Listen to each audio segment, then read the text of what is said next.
อะระหังสัมมาสัมพุทโธ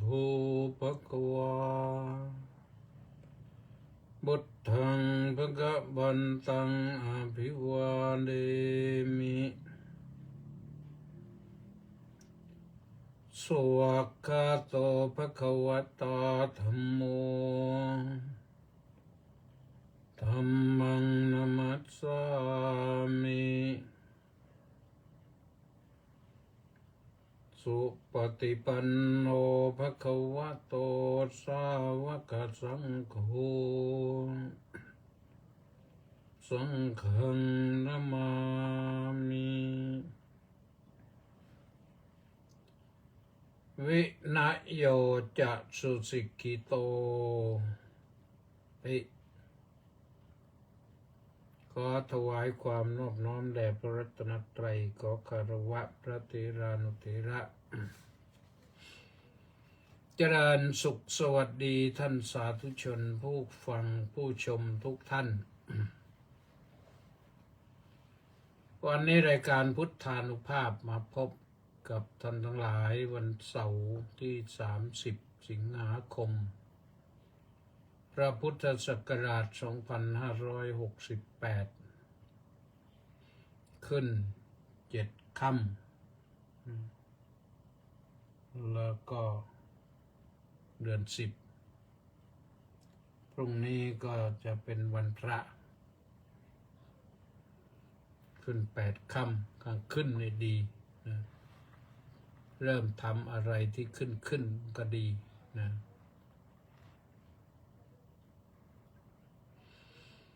ว่าพายุลูกใหม่มาอีกแล้วนะลูกใหม่นี่ก็ชื่อเพราะนะ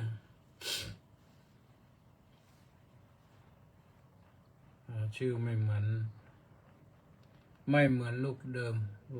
นี่คาจิกิมาลูกนี้ชื่อเป็นภาษาไทยชื่ออะไรแล้วไม่รู้ก็ ฟังข่าวเมื่อตอนหัวค่ำก็ว่าเนี่ยอยู่ทางภาคเหนือแต่ลงไปภาคใต้บ้างตรงฝั่งอันดามันก็ระมัดระวังต้องระมัดระวังเดี๋ยวนี้เขาเตือนเขาเตือนล่วงหน้าให้รู้ตัวแล้วก็เตรียมตัวเตรียมใจ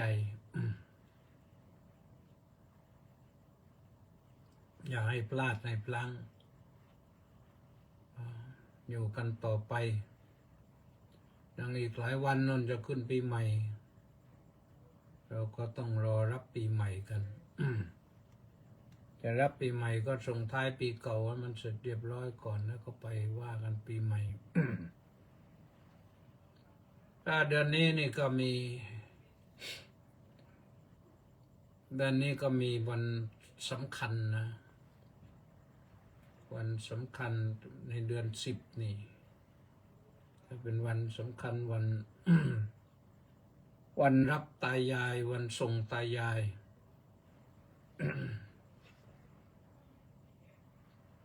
ทางปากใต้ทาง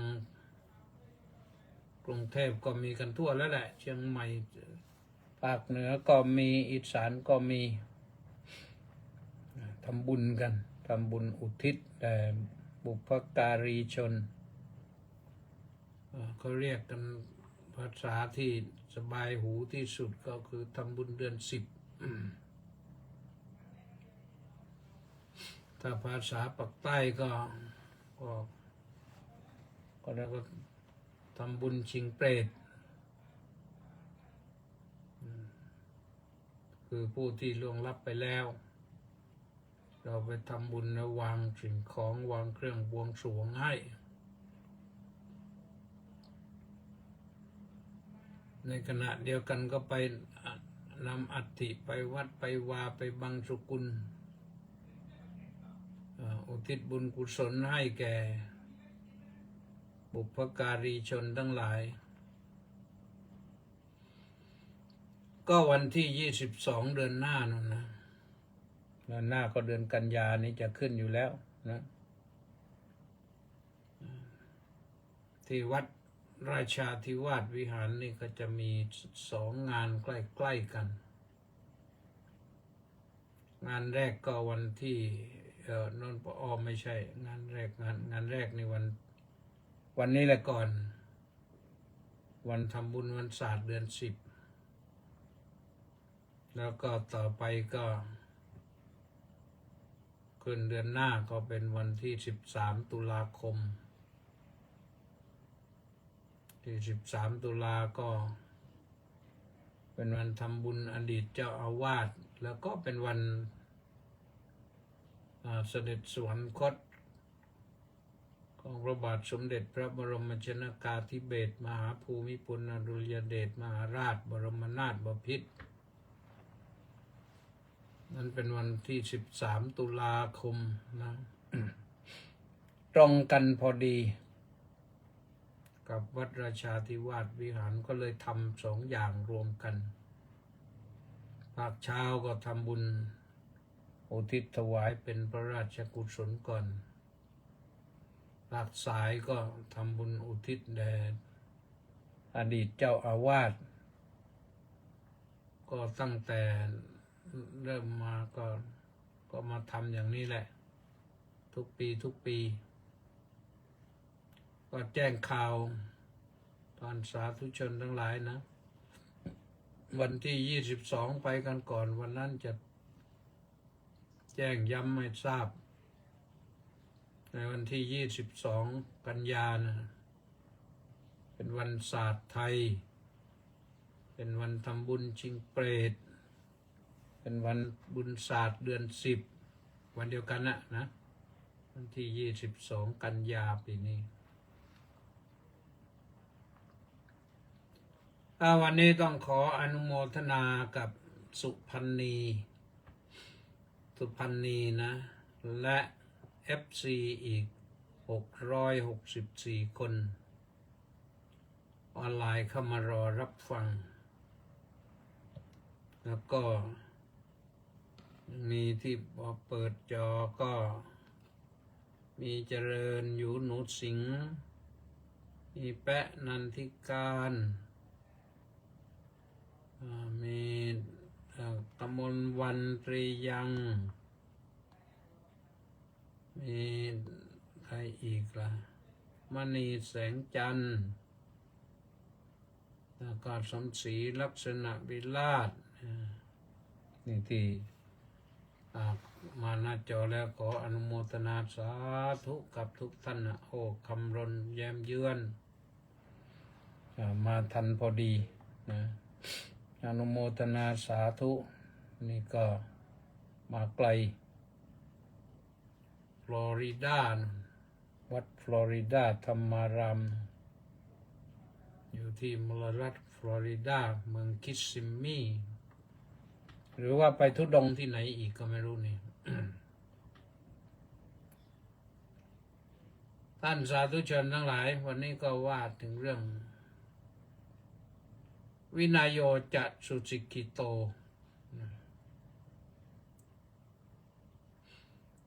แปลตรงๆก็วินัยที่บุคคลศึกษาดีแล้วมันยังไม่จบความเอตัมมังคลมุตตมัง เป็นมงคลคือเป็นความเจริญก้าวหน้า แต่ในนี้นี่ให้ว่าวินัยโยจะสุสิกิโตสังคมดีต้องมีวินัยดีต้องมีวินัยดีเสมอกันเรื่องวินัยมาทำความรู้จักกับเรื่องวินัยกันหน่อยพระพุทธเจ้าให้เรื่องวินัยไว้สำคัญนะศีลทั้งหมดทุกข้อเป็นวินัยศีลทุกข้อเป็นวินัยพระสงฆ์องค์เจ้านี่ความจริงถ้าอยู่ ตามกรอบพระวินัยดีแล้วนี่ปัญหาจะไม่มีเลยพระพุทธเจ้าบัญญัติพระวินัยไว้นี่เพื่อจัดแถวพระสงฆ์จัดแถวพระภิกษุให้เข้าแถวเข้าแนวเดินไปสัก100 รูป1,000 รูปก็ถ้าเดินอย่างมีวินัยก็เป็นแถวสวยงามอยู่ในวัดถ้ามีวินัยดีอยู่กันเป็น100เป็นพันก็ไม่มีปัญหาเรื่องทะเลาะเบาะแว้งกันแต่นั้นถ้าว่ามีวินัยดีเนี่ยวินัยที่พระพุทธเจ้า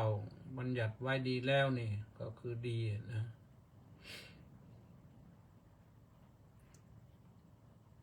เพราะว่าทรงบัญญัตินั้นเกิดเหตุแล้วถึงมันมาบัญญัติ เพื่อให้รู้ว่าอย่างนี้มันไม่ถูกทำอย่างนั้นไม่ได้อีกแล้ว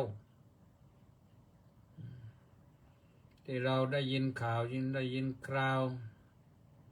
พระภิกษุเป็นอย่างนั้นเป็นอย่างนี้นี่นั่นแหละเพราะขาดเพราะความบกพร่องทางพระวินัยแม้คนเราอื่นก็เหมือนกันนะครูนี่ผู้เป็นครูนี่ถ้าครูปฏิบัติตามวินัยของครูที่ดีเนี่ยก็จะไม่มีครูที่สร้างความเสื่อมเสียชื่อเสียงให้ปรากฏหรอก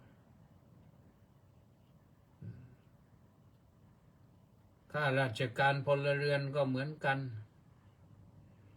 ถ้าปฏิบัติงานไปตามพระวินัยแล้ววินัยของข้าราชการนะมันมีทั้งนั้นแหละเขาบัญญัติไว้แล้วทั้งนั้นระเบียบกติกาต่างๆถือว่าเป็นวินัยที่ให้ภิกษุทำได้ให้ครูทำได้ให้ข้าราชการพลเรือนทำได้ตำรวจก็มีวินัยของตำรวจแต่ก็มีนะตำรวจที่ไม่ดีนะสร้างความเสื่อมเสียให้แก่วงการตำรวจนี่ก็เยอะนะเราก็ได้ยินกันบ่อยๆนะที่เขาห้ามไว้แล้วว่าเขตนี้ต้องไม่มีเล่นการพนันอย่างนี้ปรากฏว่าพวกเล่นกันโจงครึ่มเลยต้องเอาตำรวจอื่นไปจับแล้วเอาตำรวจในท้องที่ก็ต้องถูกสั่งย้ายเด็ดขาดเลยไม่ให้อยู่ที่นั้นแล้วให้คนอื่นไปอยู่คาดโทษไว้ขนาดนั้นแล้วก็ยังมีทหารมีไหมทหารก็มีทหารดีก็เยอะทหารที่ออกนอกแถวก็มีแต่ว่าไอ้ความที่ปกปิดกันใครจะปกปิดเข้มแข็งเข้มข้นกว่าใครปกปิดคนทำไม่ดีนะทำเสียหายต่อวงการนะบางคณะบางหมู่ก็ปกปิดได้ดีบางคณะบางหมู่ก็ปกปิดได้ไม่ดีชื่อเสียก็ปรากฏออกมาเอาละแล้ววินัยคืออะไรล่ะ พระสงฆ์นี่เรียนพระวินัยตั้งแต่นักธรรมชั้นตรีนะเรียนนวโกวาทตั้งแต่นักธรรมชั้นตรีนะตัวคำอธิบายก็เรียกว่าวินัยมุขเป็นบ ผลงานการนิพนธ์ของสมเด็จพระมหาสมณเจ้ากรมพระยาวชิรยานวโรรสผู้ทรงสถาปนาการศึกษาทางธรรมแล้วก็ทำมาตั้งแต่โน้นแหละพศ2436นั่นพอ2441นั่นมีแบบเรียนพร้อมอะไรพร้อมให้พระภิกษุสามเณรได้ศึกษาเล่าเรียนกันแล้วก็มีการสอบกัน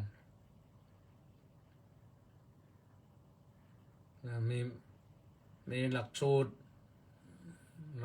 แล้วก็เป็นตำราเรียนหนังสือเล่มแรกที่พระภิกษุสามเณรจะได้รู้จักก็คือนวโกวาทแปลว่าคำสอนสำหรับภิกษุใหม่นวกะโอวาทนวกะก็แปลว่าผู้ใหม่โอวาทก็คือคำสั่งสอนพระองค์ก็ไม่ได้เอามาจากไหนหรอกเอามาจากพระไตรปิฎกทั้งสิ้นวินัยคือข้อกำหนดว่าอันนั้นทำไม่ได้อันนี้ทำไม่ได้อันนั้นทำไม่ได้เพราะมันผิดทำไปแล้วมันผิดมันเสียหายเสื่อมเสียชื่อเสียงเสื่อมเสียแก่วงการคณะสงฆ์แม้เล็กๆน้อยๆก็ยังเสื่อมเสียนะข้อใหญ่ๆนั้นก็ไม่ต้องพูดถึงเป็นข้อกำหนดที่พระพุทธเจ้ากำหนดให้ไว้แล้วก็ได้รับฉันทานุมัติจากคณะสงฆ์ว่าอย่างนี้แหละที่ดีแล้วพระเหล่านั้นท่านไม่เดือดร้อนหรอกพระที่อยู่ในหมู่คณะที่พระพุทธเจ้าขอฉันทามตินั่นท่านก็เห็นด้วยทุกประการพอเห็นด้วยทุกประการก็จัดเป็นระเบียบไว้คือระเบียบนี่มีทั้งที่เรามองเห็นมองไม่เห็นพระภิกษุนี่มีระเบียบนะระเบียบการนั่งอย่างไรเรียบร้อยนี่ก็เป็นส่วนของพระวินัยเหมือนกันนะนั่งอย่างไรเรียบร้อยนั่งสมาธินั่งขัดสมาธินั่งพับเพียบนั่งต่อหน้าพระผู้ใหญ่นั่งคุกเข่านั่งทำกิจกรรมก็มีกฎมีเกณฑ์การกราบการไหว้ก็มีกฎมีเกณฑ์เรียกว่ามีวินัยเหมือนกันการกราบอย่างไรสวยมีระเบียบเรียบร้อยนั่งประนมมือนั่งอย่างไรนั่งประนมมือมันก็มีหลายท่านะนั่งประนมมือเนี่ยนั่งมือทิ่มไปข้างหน้าในระดับเสมอศอกก็มีนั่งท่าประนมมือท่าแบกขวานก็มียกขึ้นไปสูงแล้วคอเอียงหน่อยเอามือคล้ายๆจะไปพาดบนบ่า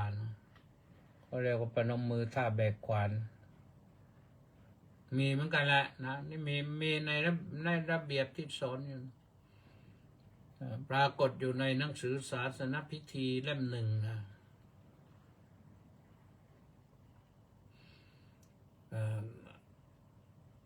เรียกอีกอย่างหนึ่งว่าเป็นกฎเกณฑ์คนที่อยู่เป็นหมู่เป็นคณะต้องมีกฎมีเกณฑ์ที่ตั้งไว้เกณฑ์ที่เหมาะที่ควรเกณฑ์นั้นก็มาจากกฎเขาเรียกว่ากฎเกณฑ์กฎก็คือระเบียบนั่นแหละกฎที่ตั้งกันไว้ นี้กฎก็มีหลายกฎนะกฎวัดกฎเพื่อหมู่คณะของพระราชาธิวาสวิหารของเราก็มีกฎนะการที่พระภิกษุสามเณรจะเข้ามาอยู่วัดก็มีกฎเกณฑ์ในการรับมาอยู่แล้วต้องทำอะไรบ้างในพรรษาแรกพรรษาสองพรรษาสามจะทำอย่างไรพอจะแล้วก็ทำยัตติกันคณะสงฆ์อ่านกันทั่วแล้วก็ยอมรับว่านี่มันเป็นก็ยอมรับเป็นกติกา แม้เป็นพระแล้วจะรับลูกศิษย์ที่เป็นฆราวาสก็ยังมีกฎเกณฑ์กติกาจะรับพระภิกษุสามเณรมาอยู่อาศัยก็มีกฎเกณฑ์กติกาในสมัยก่อนนะท่านเคร่งครัดมากพระภิกษุสามเณรจะเข้ามาอยู่วัดราชาที่วาดวิหารนี่ต้องมีการฝากเป็นลายลักษณ์อักษรโดยที่พระอุปัชฌาย์จะเป็นผู้ฝากมาพระอุปัชฌาย์แล้วก็ต้องได้รับฉันทานุมัติจากพระสังฆาธิการเช่นเจ้าคณะอำเภอเมื่อท่านได้รู้ได้ทราบต้องการทราบวัตถุประสงค์ที่เดินทางเข้ามาศึกษาที่วัดราชาทำไมเลือกวัดนี้ทำไมเป็นอย่างนี้ท่านก็สักไซไล่เลี่ยงก็เห็นว่าตั้งใจจริงก็อนุมัติประทับตราให้ในใบสุทธิหนังสือสุทธิก็ใช้การได้แล้วก็ท่านอาจจะมีหนังสือมาเองจากเจ้าคณะอำเภอฝากพระภิกษุรูปนี้แต่ส่วนมากก็จะเป็นพระอุปัชฌาย์แหละฝากพระภิกษุรูปนี้สามเณรรูปนี้ให้อยู่ในปกครองของภิกษุนั้นถ้าหากว่าเธออยู่แล้วไม่ได้เรื่องก็ขอให้แจ้งกลับไปส่งกลับทางโน้นก็จะได้รับกลับไม่ใช่ไปแล้วเลยเตลิดเปิดเปิงไปไหนไม่รู้ต้องมีระเบียบอยู่นะจารีตก็เป็นวินัยนะจารีตของภิกษุการนุ่งห่มจีวรสบงจีวรเรียบร้อยขนาดไหนบิณฑบาตบิณอย่างไรต้องประพฤติปฏิบัติให้เหมาะสมก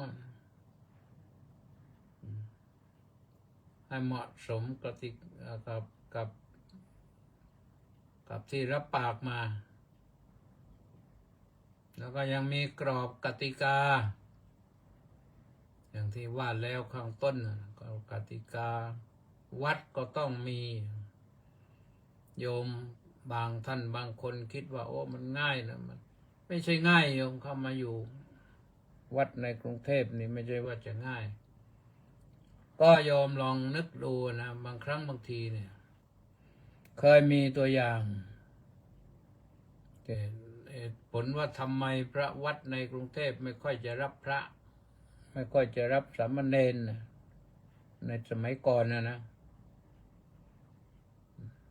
เหตุผลก็เพราะว่าบางครั้งบางทีรับมาแล้วพระภิกษุสามเณรนั้นเกเรเหลวไหล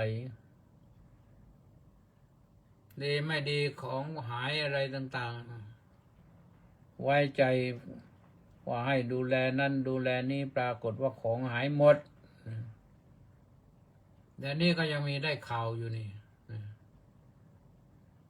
เพราะฉะนั้นก็ต้องมีกรอบนะต้องมีกรอบ แล้วก็ทั้งหมดก็คือศีลที่พระพุทธเจ้าบัญญัติไว้แล้วนั่นแหละศีล227 ข้อสำหรับพระนี่ภิกษุนี่ศีล10สำหรับสามเณรศีล8สำหรับแม่ชีก็ต้องรักษาศีลนะต้องปฏิบัติตามหลักตามกรอบนะซึ่งที่เขาออกมาให้ปฏิบัตินี่ไม่ใช่มันเรื่องยากจนกระทั่งว่าใครปฏิบัติไม่ได้คือคนปฏิบัติไม่ได้ก็คือคนดื้อรั้นอยู่แล้วแหละ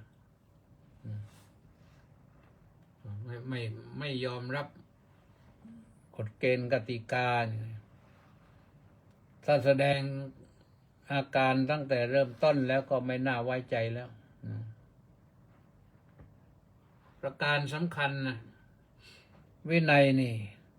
หรือศีลนี่จะให้มั่นคงดีนั้นต้องทำอย่างไรต้องมีธรรมมาสนับสนุนมีธรรมสนับสนุนนะทำ2 ข้อเท่านั้นแหละ1หิริความละอายแก่ใจ